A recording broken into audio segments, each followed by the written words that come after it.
Okay, I got 11 minutes through the last video I attempted to record on this before swearing, and I'm going to try and record this again without swearing, because I don't want to have to put 18 only or over 18s only on my videos anymore, because no one ever looks at them. Alright, YouTube just disappears them as if they never existed, and there's nothing I can do about it. So I'll just have to hope that, you know, I don't swear in this video. Anyway, my point in this video is web design and how it's being used against the user. Alright? The same with software design. It used to be, every time I use software now, I can't do anything with it. It's changed, and it's made so that I don't have the power I used to have and the control I used to have over it. Web design now is focused on using the user. It's targeted at the user now. Web design used to be focused on pleasing and satisfying and helping the user to get done what they wanted to do. No, not now.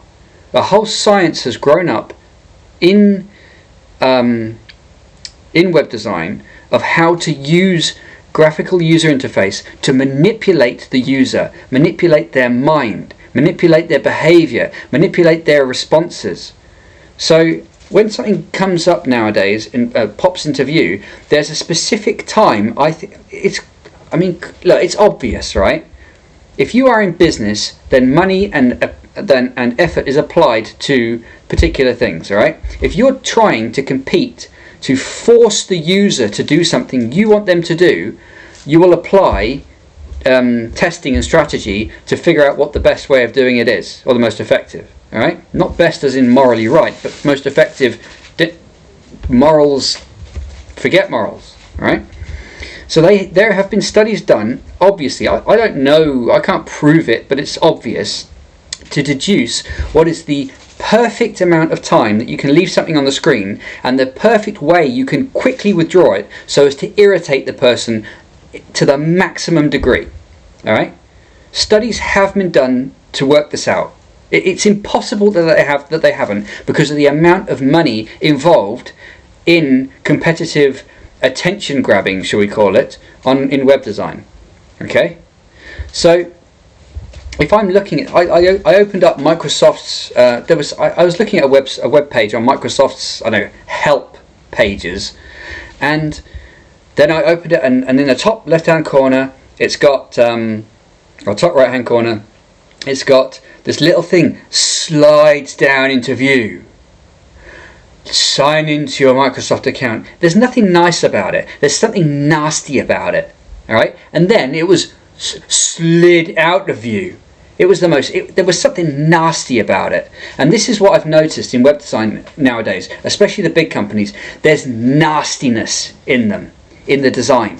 There's nastiness in it. They hate the user.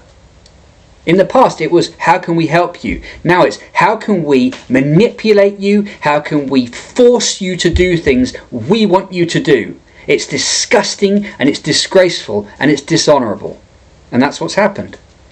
Now, Microsoft, for example, used to be a company that would produce software for its user. Alright? And something happened, I would say probably about the year 2000-ish, whereby their software went from, we will do what the user wants, to hell with the user, we'll force them to have what we want to give them. And that decision was made in a boardroom. Okay, someone said, hey, we're always looking after the user, putting them first. Well, I've got an idea, how about we put the user second and put us first? And that's when the rot crept in. Now, in the video I recorded a few minutes ago, which I ended up swearing in after 11 minutes of not swearing, so I can't use it unless I edit it, and I'm not about to do that now.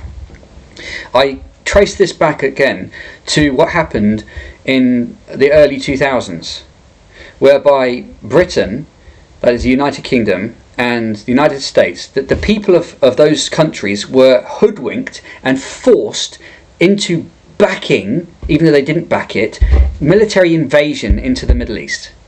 Okay, in Afghanistan and Iraq. Alright, we were hoodwinked and forced into it and railroaded into it. Alright, and that's when the rot really began. Okay, because every business, every government entity was like, oh, hang on, what's going on here? And the people at the top, the people who were running the show, were rotten. That's the problem. They were rotten. Now, if you've got any organisation of any kind, the leadership sets the tone. So if you've got a good, responsible leader who takes care of the people and puts the team first, well, the people will trust him, and you'll have a strong unit. But if the leader starts to do his own thing and steal from let's say that he's in charge of funds and he starts stealing from them, it will rot the whole organisation because the trust is gone. Trust is everything. Okay?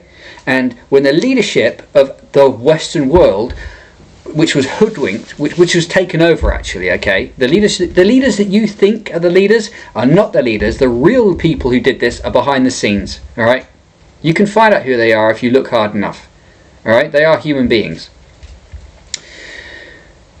They acted so as to corrupt and rot what was a more or less, at least on the surface, fairly trustworthy system. And that's what I grew up in. I grew up in a culture whereby you could pretty much trust things. Beyond the 2000s, it became an absolute, it was chaos. All right, I'm 43. If you are in your 20s, you've grown up in a very, very strange time, I'll tell you. All right, everything's different in your generation. Everything. All right, and I feel for you, and I will try my best to sort it out somehow. We have a big problem with corruption from the top down in society. Have you noticed how most of the big companies now, their logos have all gone black? All of a sudden they got black logos, right? Even the British government's website, gov.co. whatever, yeah?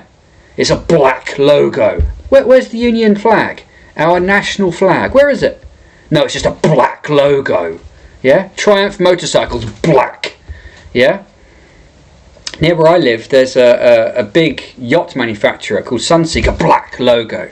All right, you'll see it all over the place. All the logos are black, black, black, black, black. All right, and it's a campaign of demoralisation against everybody.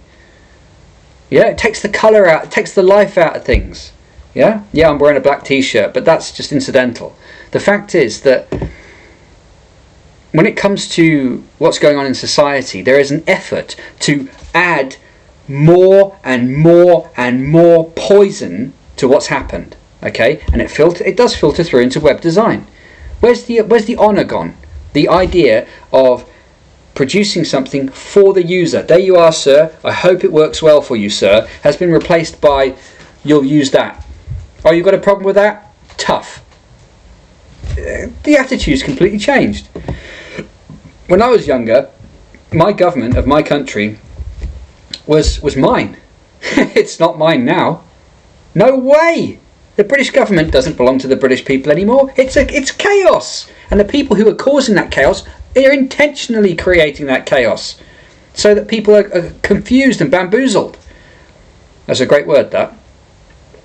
Okay, and this stuff filters through to everywhere. After 2001, people were like, well, if the leadership's rotten, why should I bother? And then it filtered down to all the businesses, and a lot of the big businesses are led and run by people who are, secret handshake guys who are involved in supra-governmental, behind closed doors organisations. Okay, those are the ones who really pull the strings worldwide. Okay, and if they're all rotten, if they're trying to conceal a big, massive lie, well, they're screwed. They can't do anything. They couldn't change if they want to. So we, as everyday people, have to observe this and acknowledge it, and basically try and move around the rot all the time. And it's rotten. You can see it every day. That's the problem we have in our society. It doesn't matter. You can talk about secret this. It doesn't really matter. All right.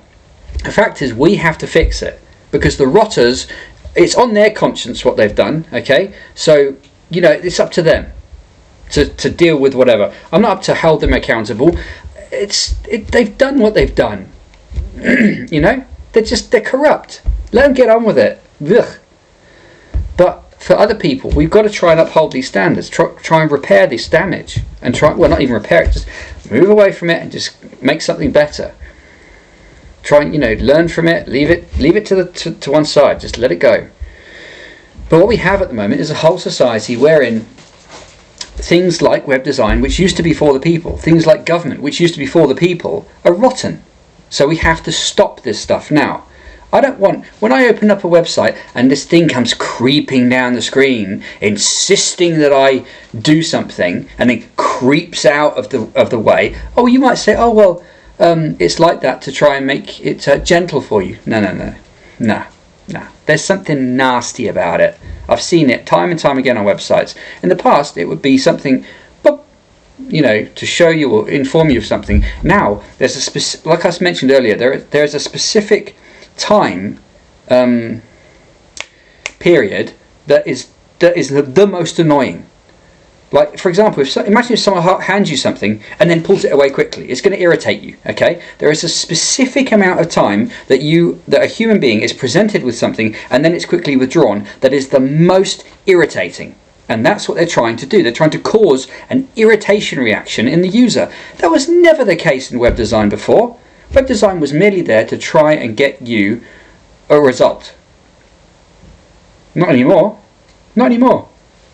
Web design is now designed to manipulate you, to upset you, to irritate you into doing what the designer wanted. And he's sitting there with complete anonymity, yeah? I think that honestly, every website, there should be a legal requirement that every website you can contact the developer directly. I think you should be able to contact the developer, because then it will stop this. Because when I can just imagine these guys sitting there going, 50% of them are probably like, oh, I don't like doing this, but I'll have to do it. And the other ones are probably like, yeah, look, I've got a bit of power, yeah. It's nasty. I don't like it. I don't like the way things are with regard to web design. I don't like the way things are with regard to software design. It's design nowadays. It's design. Everything's got this rot in it, and it's got to be stopped. We have to stop it as individuals, really.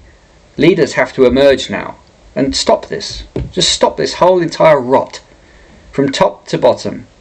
Like I say, Microsoft used to be a company I could trust. The whole of my life I was like, oh, that's an interesting, thing. I mean, it got to Windows XP was the last edition of Windows that was remotely usable. Beyond that, it's useless. All they're trying to do now is manipulate the customer because they've got monopoly. And that monopoly, unfortunately, I mean, what usually happens is when this happens in business, there's probably a model for this somewhere, all right, whereby you have this growth model and then it peaks, and then you can't do anything else with the product. It's maxed out. It's just peaked. It's plateaued. There's nothing else you can do with it. And at that point, people creep into organizations and say, hey, you have got a paramount position now, and now, because you've got monopoly, you can exploit the customer. Oh, but we used to serve the customer. Not anymore, because your business is doomed. Long term. I think the model is probably this. Long term, all business is doomed. Right? And that's like the guy who started a business years and years ago, an old guy, and he's proud of his business, and then someone comes along and starts selling it out. Because they're like, oh, well, it doesn't go anywhere. It's worth more if you just sell it. And that's the difference. It's integrity versus rot. So what we need is integrity. I've got a minute left on this video before I have to stop it because of the 15-minute thing. But I haven't sworn in this video, hopefully, as an experiment to see how many views I get, because all the other videos I've gotten on my channel, they barely get any views unless I specifically invite people to look at them. So hopefully this will get some views. I don't know how else to do this. I'd like for this video to encourage other people to come to my channel, because there's lots of videos on there full of swearing, hopefully you're over 18, which cover a lot of these topics, and they're really important videos, really important. I've been making these videos for wow, I nearly swore then. Making these videos for about 6 months now, and I think they're really worthwhile. So yeah, this video is not the first draft. I swore in the previous version, so this one's been a bit sort of, bit of a mishmash. I don't know what else to say. For now, this is my first proper swearing-free video on this kind of topic. I hope I can do more of them.